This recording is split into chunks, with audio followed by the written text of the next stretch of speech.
We'll intervene whenever we decide it's in our national security interest to intervene. And if you don't like it, lump it. The problem with America is not that we go around marauding around the world imposing ourselves. The problem with America in the last 10, 15 years, since the end of the Cold War, really in the last 60 years, is that we've been too slow to get involved. I don't know how many Iraqi civilians were killed, but I can assure you that the number is the absolute minimal that it's possible in modern warfare. Every nation in every region now has a decision to make. Either you are with us or you are with the terrorists. You know, that land over there is yours. You'll go back to it one day because your fight will prevail and you'll have your homes and your mosques back again because your cause is right and God is on your side. Welcome to the darkened hour. Welcome to another episode of the Darkened Hour. I'm your host, Adam Fitzgerald, and with me today is Julie Sears. Sears was a former military analyst focusing on Central and South Asia for the Defense Intelligence Agency, as well as being a confidant to the late co-leader of the Northern Alliance, Ahmad Shah Massoud. She's currently working at Boone Karlberg, a law firm based in Montana. I thank you very much for coming on, Sir Julie. Yeah, thank you for having me. So let's make it simple. The first question: how did you get started with the Defense Intelligence Agency? Yeah, so I've been really interested in international politics starting from when I was a teenager. I was interested in joining one of the many intelligence agencies that we had even back then in the 90s. And when I graduated from college, which was in 1992, that was the end of the Cold War. So there was a lot of restructuring going on. It took me a little while before I could get hired somewhere, but eventually D.I.A. hired me in 95. I think more because of some of the study I had done of Persian, Farsi and Dari, than the Russian skills that I graduated from college with. But yeah, eventually they hired me and I became an intelligence officer was my title. I was primarily an analyst, but I would do some travel to the region and get some firsthand experiences. And that's what I did with D.I.A. How did you become situated in Afghanistan, and why did this country so interest you so much? Yeah, it predated my time at D.I.A.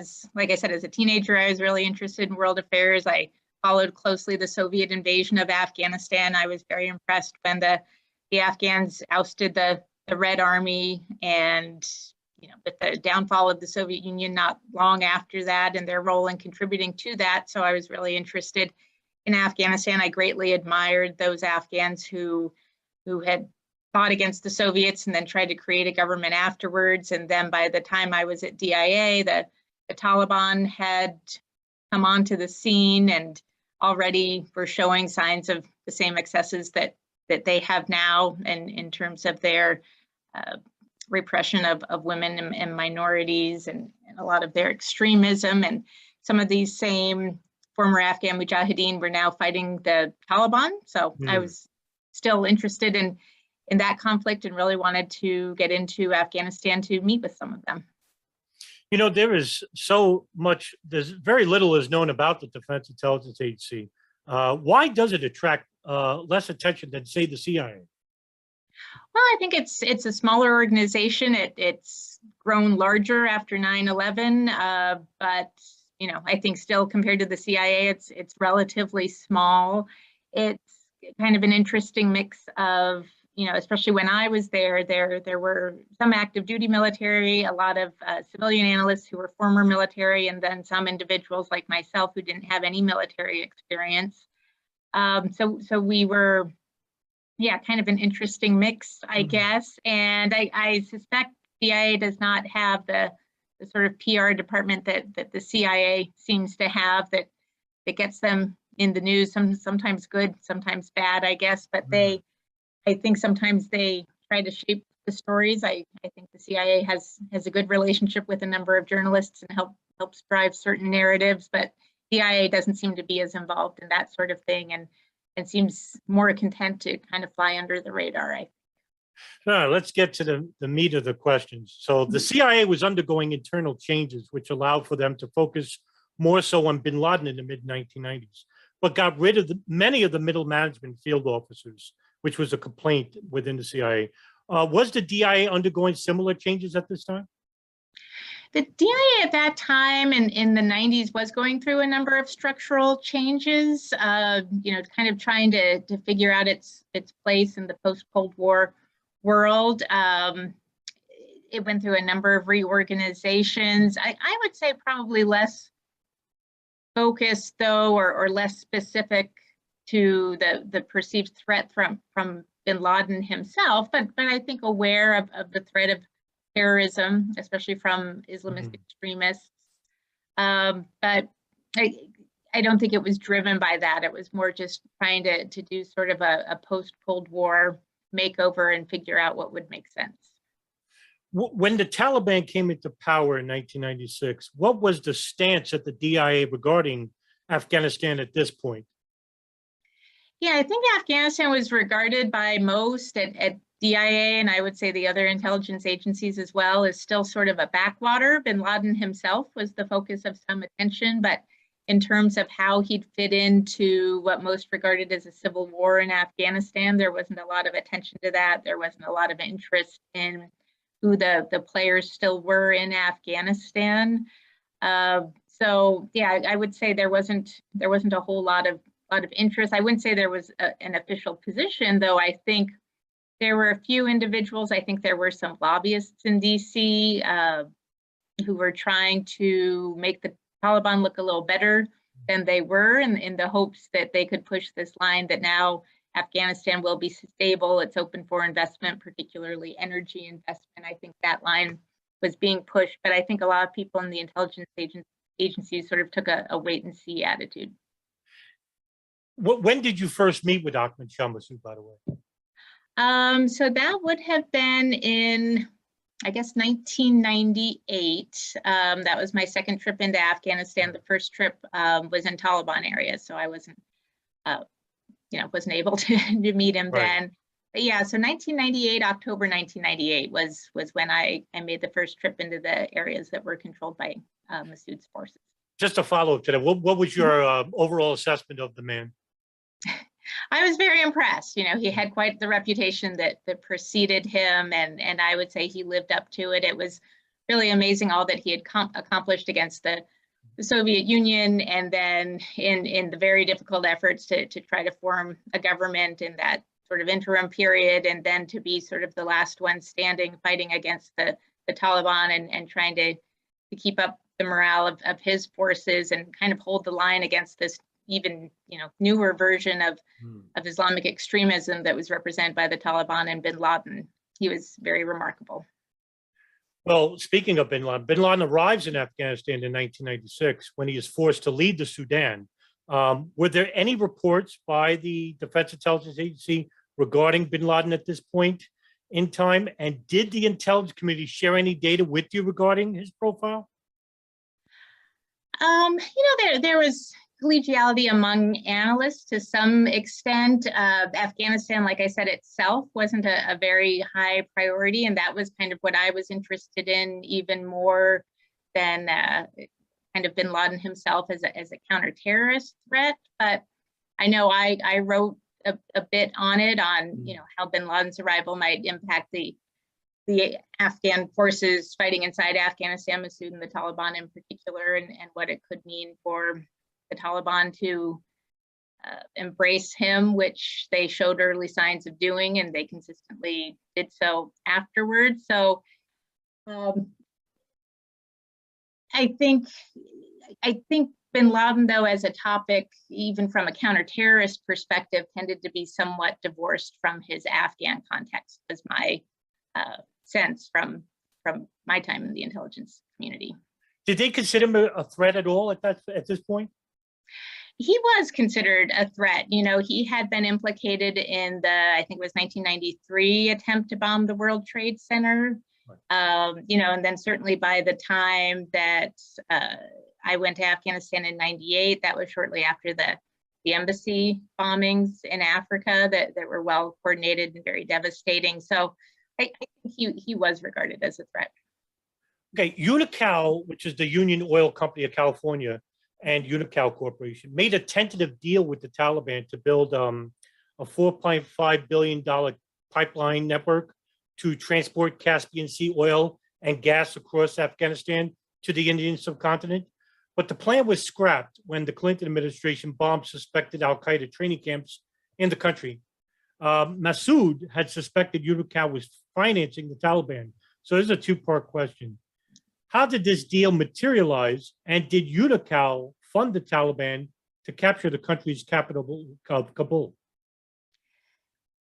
That is, like you said, something that Massoud said, and I think he based that opinion on solid intelligence that he had. I never saw the, specifically what the intelligence was, or asked him specifically how. My understanding is he had a good network of individuals, basically informers who would tell him things, and that would have been true from the period of the 1980s. So I don't really have any reason to doubt his sources, but he seemed very convinced, I think, from multiple sources that Unocal was spreading money around that helped the Taliban advance on Kabul and elsewhere in the country in that lead up. So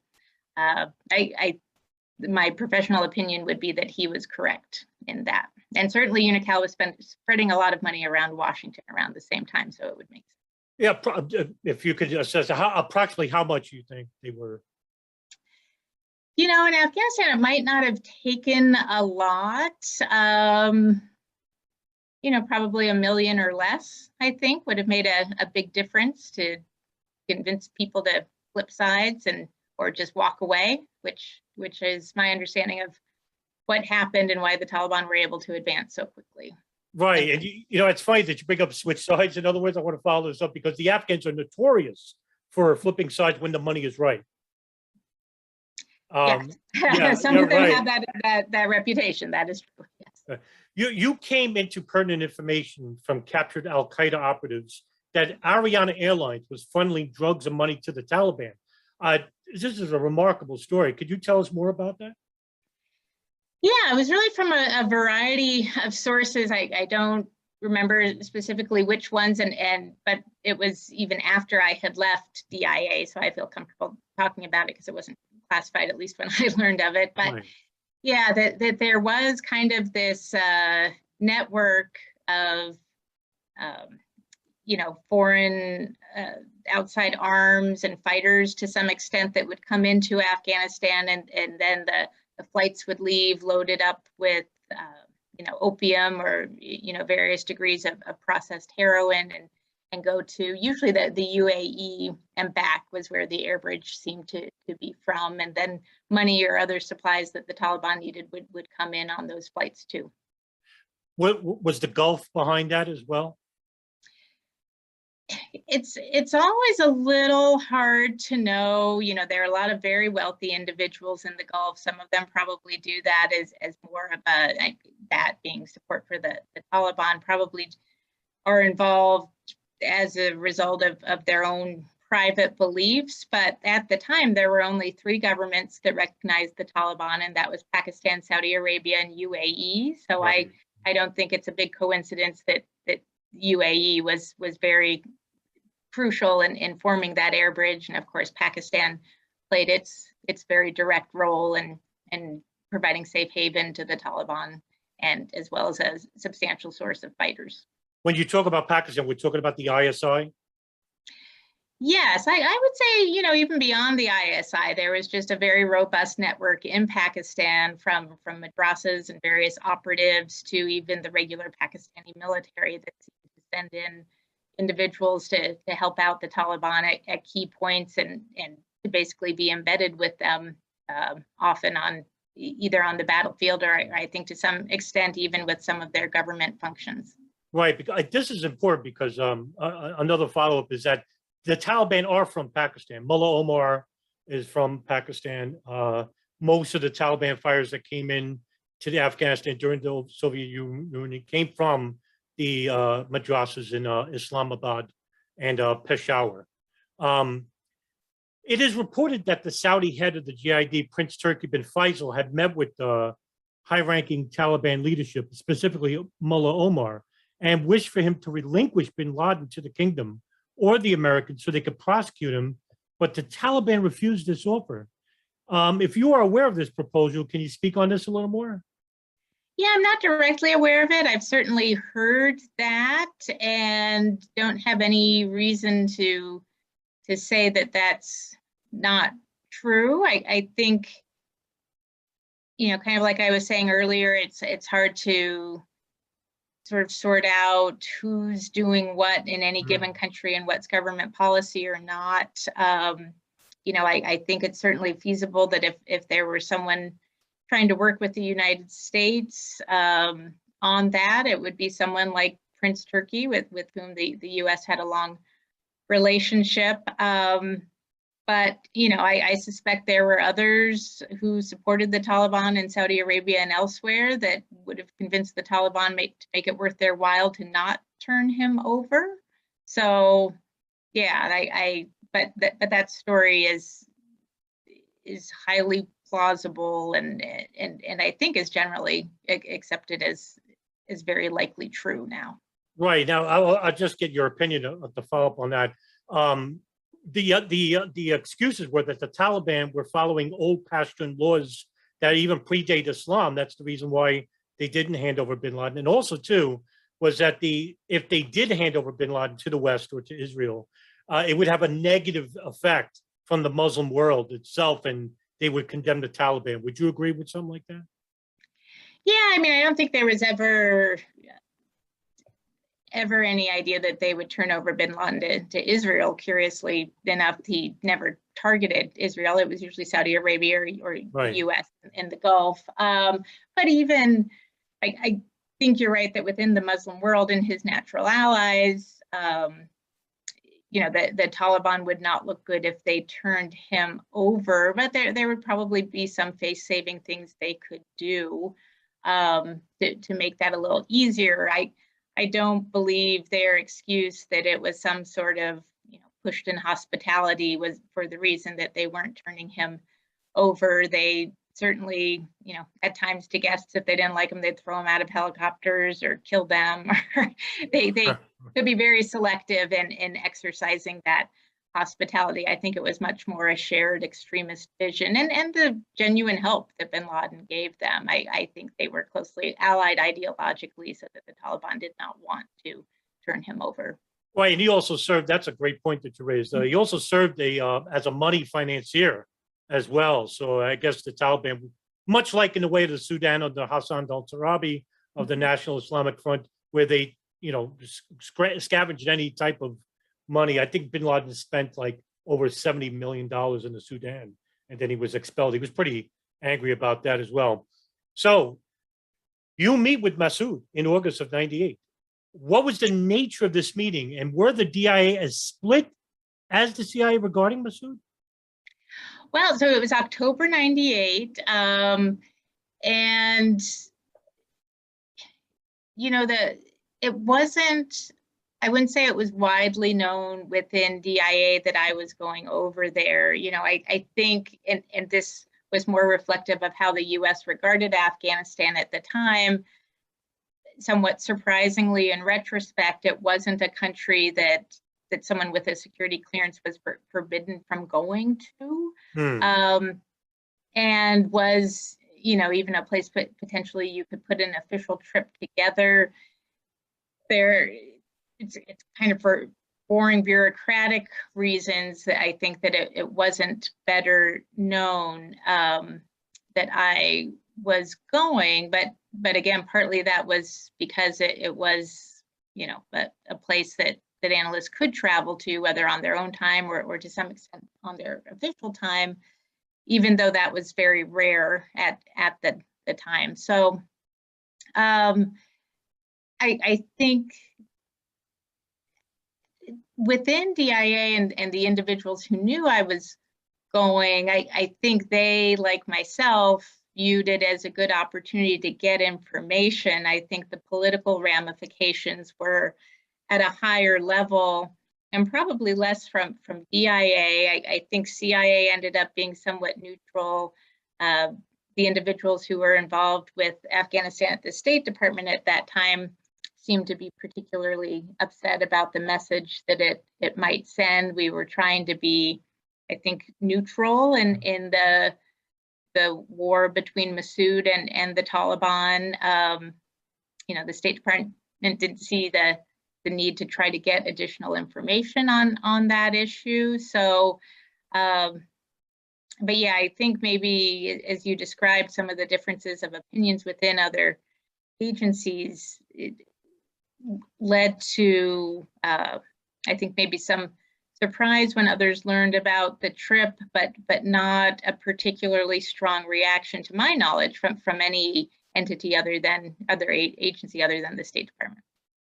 This is the question that really kills me, because if he just had a little bit more, because he goes to the United Nations, I think, United Nations Security Council, and he argues for help from the global community about trying to fight against the Taliban. And the CIA basically just almost stood out of it. And if he just had the help, maybe, do you think he could have taken over and beaten the Taliban if he got the help? Yeah, I mean, that was certainly what he wanted in 1998 and onward. And I would say even before that too, he realized, even when I think many Americans didn't, even Americans who were focused on this issue, he realized that the Taliban were essentially an enemy of the United States, that they were ideologically allied with bin Laden, that having them have a safe haven for bin Laden just let al-Qaeda plot and plan against the United States. And he was very much perceived as an enemy by both the Taliban and bin Laden too. So in other words, like during the period of shared interests when the Soviets were in Afghanistan, he saw this as a similar instance when we could band together and give his forces some support, mainly just money. I mean, I don't think he ever contemplated or would have wanted any actual US forces in Afghanistan. But even diplomatic support, like I said, only 3 countries recognized the Taliban. Pretty much the entire rest of the world recognized the government of which Massoud was a part. But the US did not recognize that government. It was led nominally by Burhanuddin Rabbani, and then Massoud was more the political leader.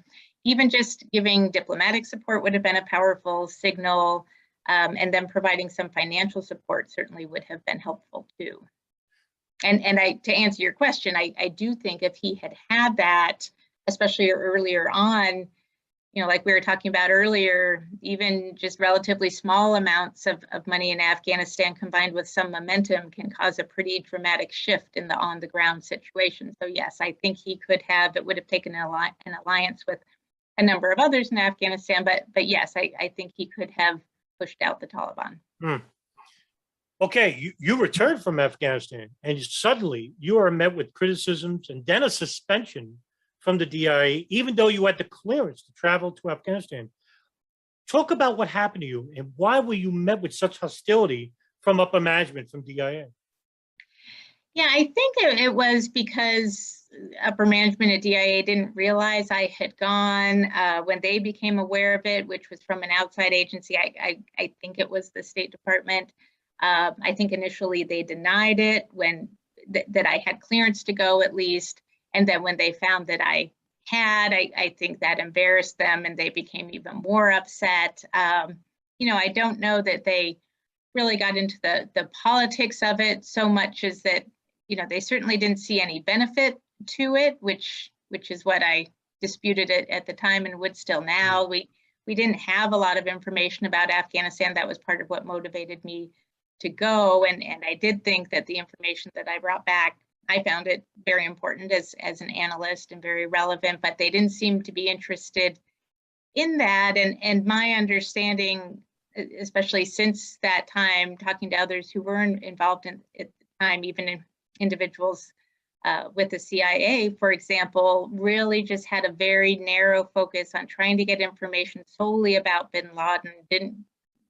We're told really to avoid or ignore some of the larger implications of the Taliban and Massoud's fight, and how bin Laden was manipulating that, really siding with the Taliban, and how there was a lot more going on, and that what otherwise appeared to be a civil war, the involvement of Pakistan, for example, that there was a lot more going on in Afghanistan at the time than simply that bin Laden had sought refuge there.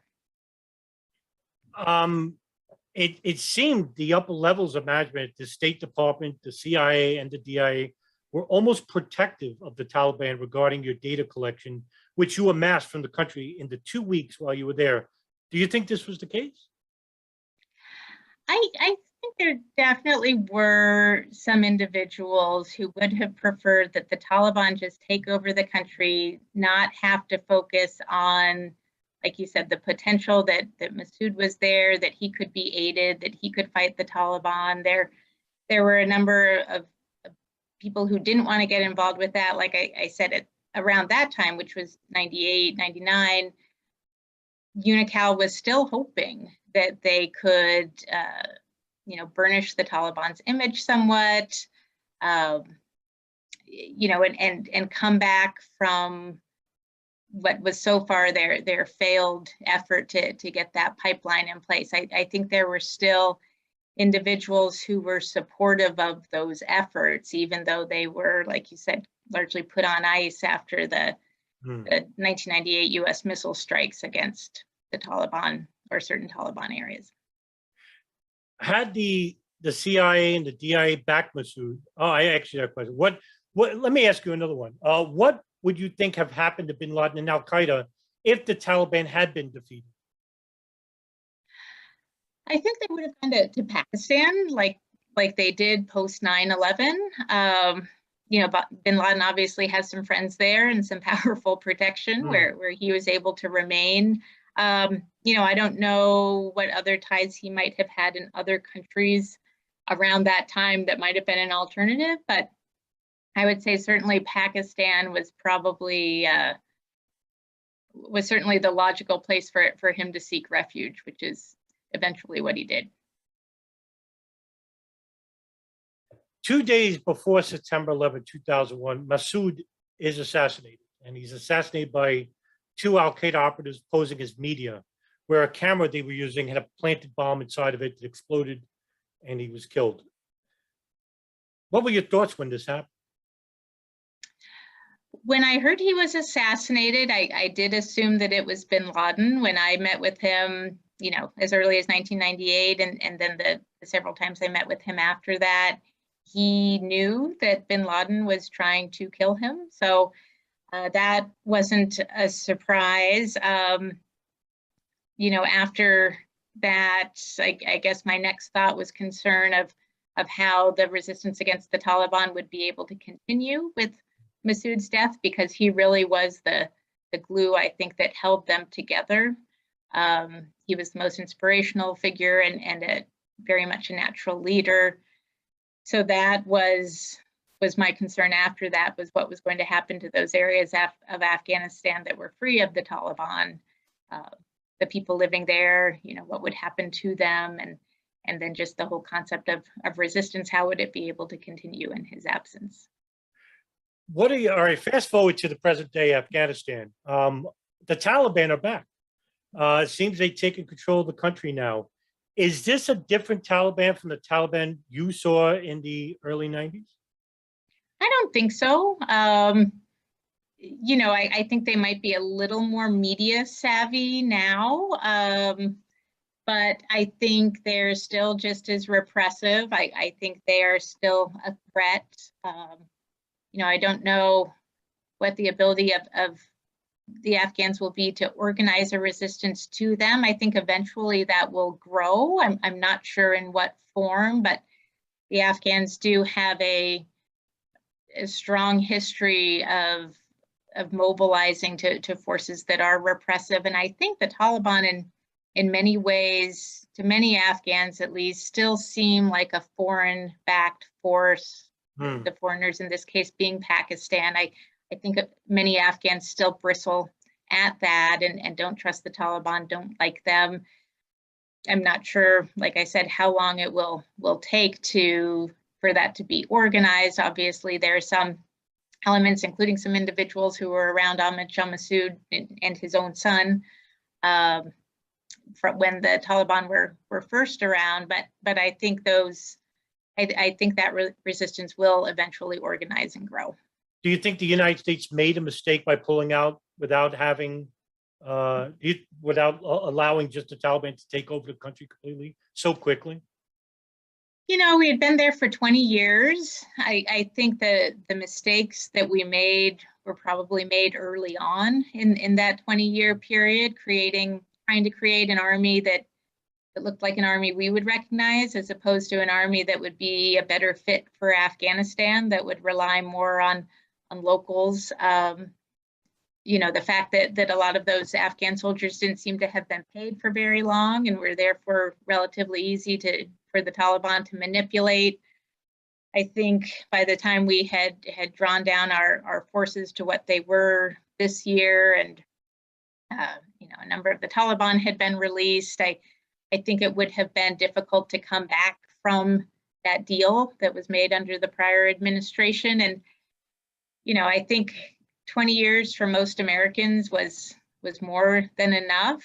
Like I said, it's certainly never something that Massoud would have wanted or even contemplated. I think we would have been better off from the beginning, identifying Afghans that we could rely on and trust to form a more genuinely organic Afghan organization and government. And I hope we'll support whatever resistance eventually gets organized, because I think that will be genuinely Afghan, and we could play a helpful role with that. But I don't think having U.S. forces there is good for Americans or really in the long run good for Afghans either. Just another question on that. Is that because it just seems that this would be like a reciprocating problem with Afghanistan, that will always have an involvement at some level, keeping the Taliban alive, because they're in full force. It's shocking. Do you think Al-Qaeda will make a rebound while this is happening?